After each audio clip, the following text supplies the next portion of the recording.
And there are few movies in this world that can make me feel this type of way, this type of pain, a pain that honestly can't be explained. In many ways, this movie shatters expectations in terms of how horrible a movie can truly be. It breaks barriers and teaches you that you can achieve your dream. They told this movie that it can't be that bad, surely not, it's impossible for a movie to be this bad, and this movie told them, hell no, I'll prove you wrong, and set out on a long, tedious journey to become one of the worst movies that your eyes will ever see. Or at least that's the only logical explanation that this movie could be as bad as it is. It doesn't make any sense. Yes, we're talking about the Little Panda Fighter. Oh my god. The pathetic, sorry excuse for a movie that tries to clench on the arse cheeks of Kung Fu Panda in hopes to grab a morsel of its shit, pleading to the universe to be able to have a fraction of Kung Fu Panda's success. But here's the thing, they didn't even try to make a good movie. Instead, they created one of the most infamous mockbusters of all time. So enough talking, enough yapping, let's get into this movie and see exactly why. It's known as the destroyer of all that is good, as pain and suffering, as torment and destruction.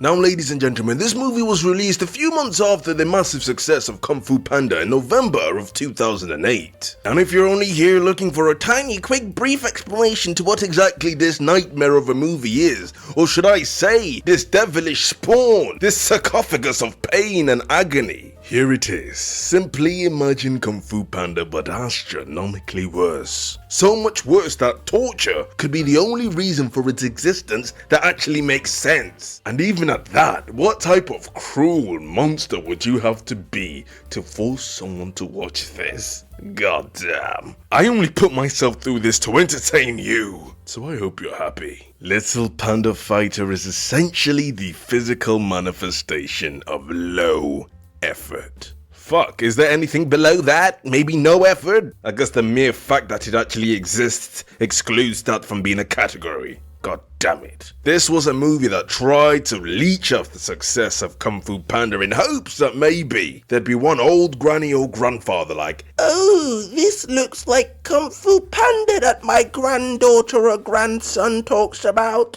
I'll spend money on this. Like, how pathetic do you have to be to make that your customer base? God damn. Now, for those of you who don't know what a knockbuster is, or it can also be called a drafting opportunity, it is a film created to exploit the publicity of another major motion picture with a similar title or subject. Mockbusters are often made with a low budget and a quick production time to maximize their profits. And as mentioned, this movie is a pathetic mockbuster of Kung Fu Panda. Now, let's get into this story and figure out exactly what makes this movie, honestly, hysterically bad. The Little Panda Fighter tells a tale of a panda who one day dreams of becoming a dancer, but is held back by his immeasurable lack of skill. Alright, so there's a bit more to the story than that, but how anybody can consider this anything other than torture to the bloody ears, pain and agony manifested into this corporeal form, is totally beyond me. Now, through the film, we follow the adventures of the main character called Pancada, and we are introduced to this main character as the film begins with this rather horrific scene.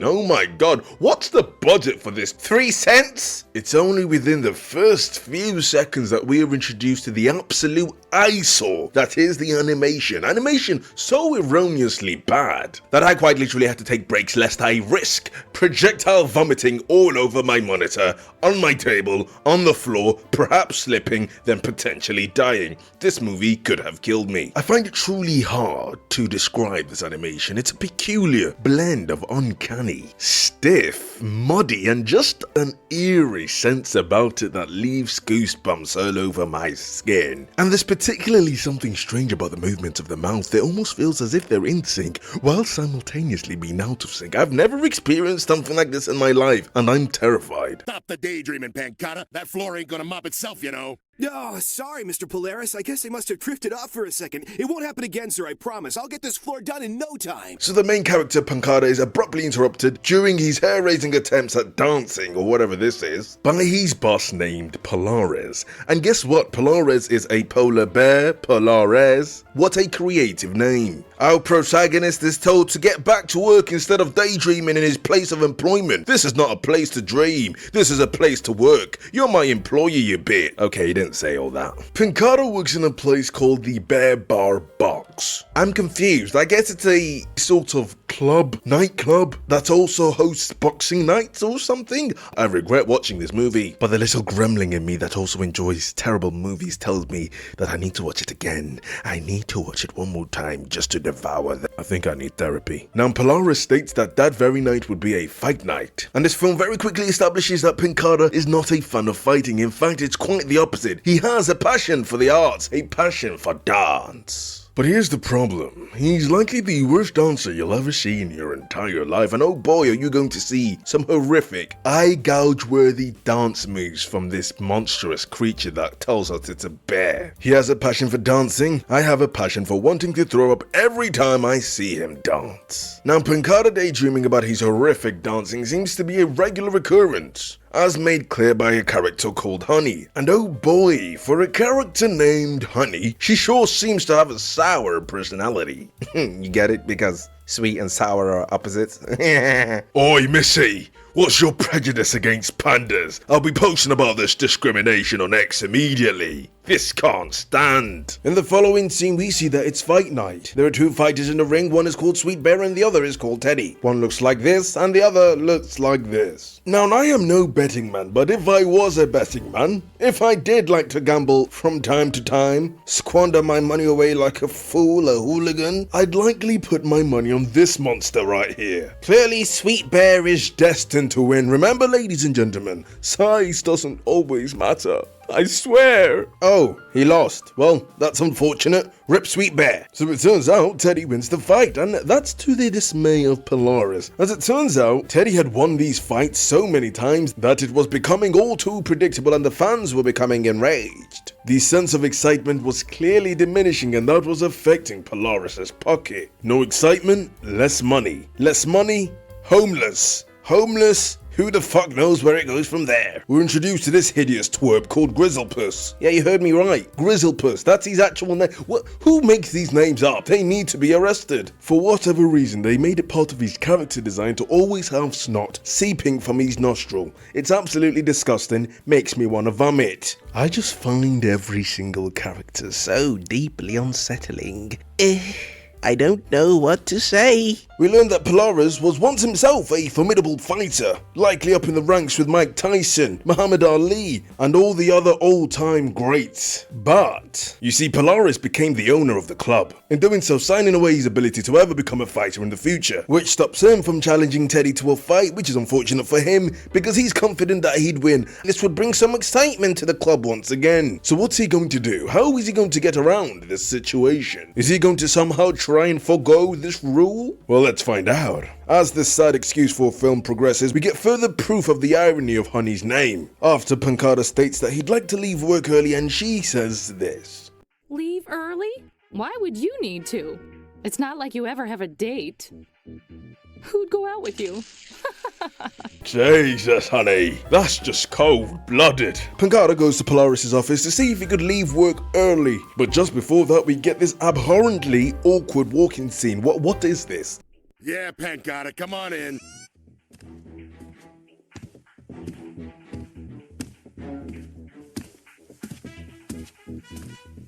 Burn this entire movie. I'll be honest, in a strange way, it's kind of funny. You see, that very day, business was very slow and Panda had already completed all his duties, so he was permitted to go home early. What do you mean he gets to go home early? Normally if I finish my work early, they just give me fucking more. Before leaving, Pancada had unknowingly inspired Polaris with an idea. An idea that we'll get to shortly. We meet Master Jin, Pancada's dancing instructor. This is clearly this movie's drugged out version of Shifu from Kung Fu Panda. Look at him, he looks like he's just done a line of crack. This is how I imagine someone would draw Shifu if they were told to copy and paste the character from Kung Fu Panda, but it just so happens that the artist was blind and was getting instructions on how to draw him from someone who was completely strung out on LSD. So as the movie continues, we come to learn that Pancada has a crush on Honey for whatever reason. I don't know. Simp. But don't you worry, Master Jin's there to be a G, and he gives Pancada advice on how to be attractive to stand a chance at getting Honey to someday like him. That advice is then followed by this rather unexpectedly funny scene. It's weird. This whole movie's weird. My essence? Oh, he must be talking about my cologne. Are you nuts? I don't know why I found that funny. I have no idea. My humor is broken. A few days later, Polaris tells Pancada on how he aims to improve business. He will be fighting once again, but in a disguise, and under a stage name of the Great Bear of Mystery. So this way he'll be able to fight Ted without an issue and still be able to keep the club without making it known that he's broken contract. Pancada is tasked with washing the costume that Polaris intends on using as a disguise. Smells like dog shit. We later see Pancada dancing while he's waiting for the clothes to finish washing, and he's dancing to the same background music that's been playing for the entire movie, and it just never stops. They really couldn't afford a second instrumental. Bloody hell, go on YouTube Audio Library or something, just change it, please. Thankfully, this nightmarish dance session is interrupted by Honey, literally the only thing of merit she's done in this entire movie. Why do I even call this a movie? He doesn't deserve that title. In attempts to divert Honey's attention away from the washing machine and Polaris's disguise that was being washed in it, Pancada leads her away from the basement. But here's the thing, he completely forgets about it until a while later. He ends up rushing down, getting to the washing machine, opens it up, and he sees that the clothes have shrunk drastically. Wait, are you telling me that the washing machine just goes on forever?